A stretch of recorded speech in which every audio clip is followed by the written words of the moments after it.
Assalamualaikum teman-teman, ketemu lagi dengan saya di Jejang Channel.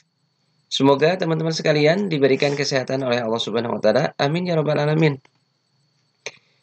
Teman-teman sekalian, pada video kali ini saya akan menyampaikan masih seputar bantuan subsidi upah GTK non PNS di Kementerian Agama.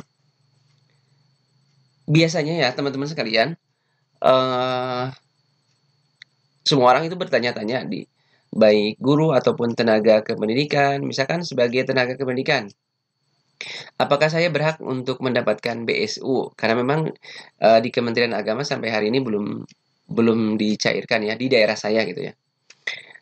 Kemudian kalau misalkan seorang guru gitu ya, guru non PNS, apakah saya termasuk yang mendapatkan BSU ataupun saya berhak mendapatkan BSU atau tidak? Karena memang secara kasat mata gitu ya, seorang yang mengajar di madrasah baik MI, MTS ataupun MA ataupun RA gitu ya. Ya secara kasat mata itu memang berhak karena memang pertama non PNS. Kemudian gajinya boro-boro 5 juta ya. Sangat jauh sekali karena di daerah saya gajinya itu 200.000 atau misalkan 250.000 atau 300.000. Jadi kalau misalkan sampai ke 5 juta itu wah jauh sekali lah. Jadi secara kasat mata berhak gitu ya untuk mendapatkan bantuan BSU GTK di Kementerian Agama.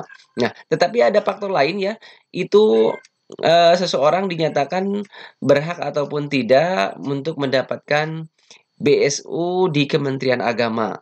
Itu sebenarnya sudah tertulis jelas ya di keputusan Dirjen Pendis nomor 6402 tahun 2020 tentang Juknis BSU Guru Non PNS tahun 2020. Nah, jadi buat teman-teman sekalian yang masih tanya-tanya, yang masih menantikan disimpatikannya apakah termasuk kriteria penerima BSU di Kementerian Agama ataupun tidak, karena sekolah di situ, ngajar di situ maksudnya. Gajinya belum 5 juta, kemudian non PNS gitu ya. Nah, itu mari kita sama-sama cross check di keputusan Dirjen Pendis nomor 6402 tahun 2020. Baik teman-teman, jangan skip ya video ini. Jangan lupa like, comment, share, dan subscribe untuk channel saya ini. Teman-teman sekalian, nah ini adalah kriteria penerima BSU guru dan tenaga non-PNS di Kementerian Agama. Sebagaimana tertuang di keputusan Dirjen nih, nomor 6402 tahun 2020. Pertama nih ya, yang berhak nih, pertama memiliki nomor induk kependudukan. Jadi kalau misalkan teman-teman sekalian memiliki NIK sebagai nomor induk kependudukan, itu pertama berhak. Ya, berhak karena memiliki nomor NIK. Jadi kalau misalkan Anda belum punya KTP, berarti Anda belum berhak untuk mendapatkan BSU. Yang kedua, berpenghasilan kurang dari 5 juta rupiah. Nah, jelas karena guru-guru madrasah rata-rata yang non PNS itu tidak ada. Karena di daerah saya saja 200 atau 250.000 atau 300.000 lah honornya tiap bulan itu ya. Yang ketiga, bukan penerima program prakerja. Nah, ini yang membedakan ya teman-teman sekalian. Mungkin di antara teman-teman ada yang eh, termasuk penerima program prakerja. Prakerja 600.000 per bulan selama 4 bulan ya. Kemudian ditambah yang lain yang jumlahnya melebihi BSU yang digulirkan oleh Kementerian Agama yang totalnya 1,8 juta. Itu dipotong pajak ya. Informasinya di Juknis ini yang memiliki kartu NPWP 5%, yang tidak memiliki 6%, katanya seperti itu. Nah, jika Anda termasuk penerima program prakerja, Anda tidak berhak mendapatkan BSU.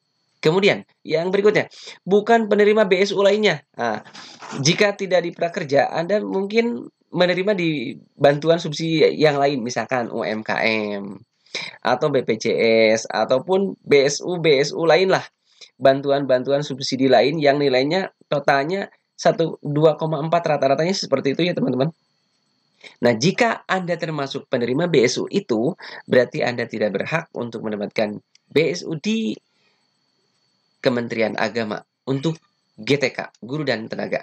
Kemudian, yang berikutnya, tercatat pada emis simpatika atau siaga yang telah direview oleh Inspektorat Jenderal Kementerian Agama sebagai aparat pengawas internal pemerintah dan telah dipadankan dengan data penerima program prakerja dan BSU lainnya melalui BPJS. Nah, syarat yang tidak kalah pentingnya teman-teman adalah tercatat pada emis simpatika atau siaga. Jadi kalau misalkan teman-teman baru masuk di lembaga pendidikan, RA ataupun madrasah, kemudian Anda belum masuk di emis, di simpatika atau di siaga, Anda termasuk yang tidak akan menerima BSU Kementerian Agama 2020. Karena memang ini adalah syaratnya, kriterianya. Nah, teman-teman, jika nanti kalau misalkan sudah waktunya di simpatika sudah muncul ada SPTJM, kemudian SK penerimaan. Nah, Anda tidak ada. Nah, mungkin Anda adalah atau teman-teman ada termasuk misalkan bisa saja Anda termasuk penerima prakerja ataupun sudah menerima dari BSU yang lain misalkan UMKM atau BPJS atau apalah namanya istilahnya. Banyak ya teman-teman di masa pandemi Covid ini pemerintah banyak menggulirkan bantuan untuk masyarakat. Nah, itu ya teman-teman. Semoga ini menjadi penjelasan yang misalkan teman-teman tidak perlu bertanya-tanya lagi ke sana kemari tentang apakah saya termasuk yang berhak mendapatkan BSU di Kementerian Agama ataupun tidak. Nah, ini jawabannya ya, teman-teman. Kemudian, mekanisme pelaksanaan BSU GTK non-PNS di Kementerian Agama 2020. Pertama nih, penetapan penerima.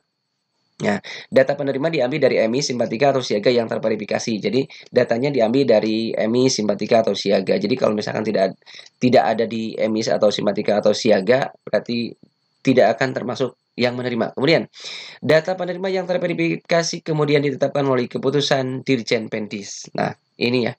Kemudian yang berikutnya keputusan ditetapkan berdasarkan SPTJM, Penma, PAI dan Pakis. Nah, itu ya, teman-teman.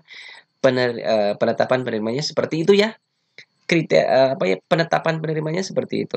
Kemudian penyaluran bantuan. Bantuan diberikan secara langsung ke rekening penerima. Jadi tidak pihak-pihak. Tidak melalui Kanwil, tidak melalui Kemenang Kabupaten Kota, tidak. Tapi dari Dirjen KSKK Madrasah itu langsung disalurkan ke rekening penerima ya.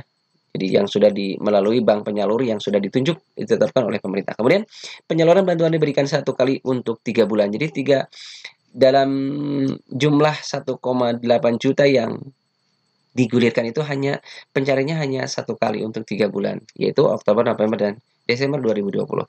Besaran BSU sejumlah 600 per bulan. Jadi kali 3 sebesar 1,8 juta. Dipotong pajak ya teman-teman. Di Juknis itu tertuang kalau yang punya NPWP 5%, kalau yang tidak punya NPWP 6%. Itu pajaknya. Itu tertuang jelas ya. Tertuang dalam Juknis BSU GTK non PNS Kementerian Agama 2020 keputusan dirjennya seperti itu. Kemudian yang keempat, kewajiban penerima adalah melakukan proses pembelajaran kepada peserta didik. Itu teman-teman sekalian, informasi yang bisa disampaikan pada kesempatan ini. Semoga bermanfaat. Jangan lupa like, komen, dan subscribe. Terima kasih sudah menonton video ini. Semoga bermanfaat dan tidak lupa teman-teman sekalian untuk memberikan dukungan kepada channel saya supaya saya lebih semangat lagi untuk memberikan informasi kepada teman-teman. Terima kasih. Semoga sehat selalu. Jangan lupa pakai masker. Biasakan hidup sehat supaya kita terhindar dari wabah pandemi COVID-19. Terima kasih. Assalamualaikum.